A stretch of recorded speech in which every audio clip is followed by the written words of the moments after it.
Good morning. Ngasigi runes ki reading haipetang yengase ko runes ki reading se symbol number 1 ko haidi group 1 group 2 aina khai do se ko number 1 consider number 2 consider ko haidi group 1 gi 1 se consider tra group 2 gi 2 se consider haibado ko adumai tawraga haipet yengase ko adugi matungina adudagi lakpa energies nungdugi haitare ko nung natraga haidi symbol dugi energy so haidi ngasigi ona kari guidance porake haibado adu haipetang check to minarase ko the khandiro ma'am ko haidi 1 or 2 sigi manung sida ko ama khalase ko first ki ko number 1 khan bangai yoina aduga number 2 gina sisela ko first ki se ko first ki se ketang thabai ngang cha thobo thobo da khatang check shalo ko check thabai ngang cha thobo khatang gi wa da suna tabada ko akoi gi thabak tawbo matam da su ko khatang check na taw ngasi gi oina haraga duga thabak taw matam da khatang check na taw aduga amana ko khara tappa yai ko aina ngasi pot ama ngai na khala se ko ai ngasi se kaino ma thabang khaki na traga ai to pot am expect tawe ko lena khala se adugi pot ngasi gi oina haraga di kitang delay oina la po ko po maina oina oire ko aduga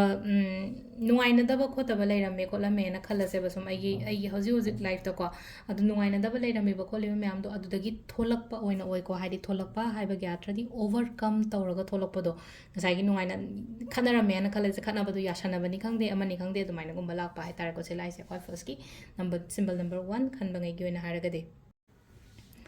symbol number 2 ko symbol number 2 sna mu kai no ha ma tan to ko haidi change koi first ko haidi changes kumba por on hai ko se da isha da changes kumba por o khetang ko hojik se hai tar ko porak pangam dra ko so porak na ba hono hai tar ai se wakhan yam khanjan ngan ba mi ne na khalla se ba negativity yamna khanba na tra khitang to boda yam ka haina khanjan ba khojan ba mi ne na khalla se adu taraga di adu do khandana ba hai tar ko admaina hotna ba tamo haidi khitang adu da su le no ko change hai jenga sai gi behavioral change khatang gi wa sunat tabida aigi oina aigi nature da kari da haitar ai nature da phataba ma yawe ai yamna khanjan ganje khochal le hairaga di adugi poto haidi khanjan dana ba haitar ko haidi adu katang work to bio ko adugi poto ma leire aduga number 2 da ko number 2 da hairaga di haidi sum kaino se haidi point 2 haira sine ko sida haise ko ado kaino su tawe ko haidi mi ga pun ba hina de na khala se ba ko mi ga pullaga khollaga thaba kumba to bio associate tawraga haitar ko sida ko associations kumba kai gumba haitar mai tawraga associate tawra thaba inkang to bina ba kai de aigi akhangba aigi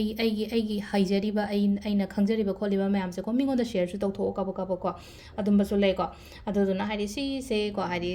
changes poro haimni ko simple oina haraba da ko number 2 ye symbol se ko ado sida lere ko gi ngasi gi oina ko haidi runes ki reading se ma'am thank you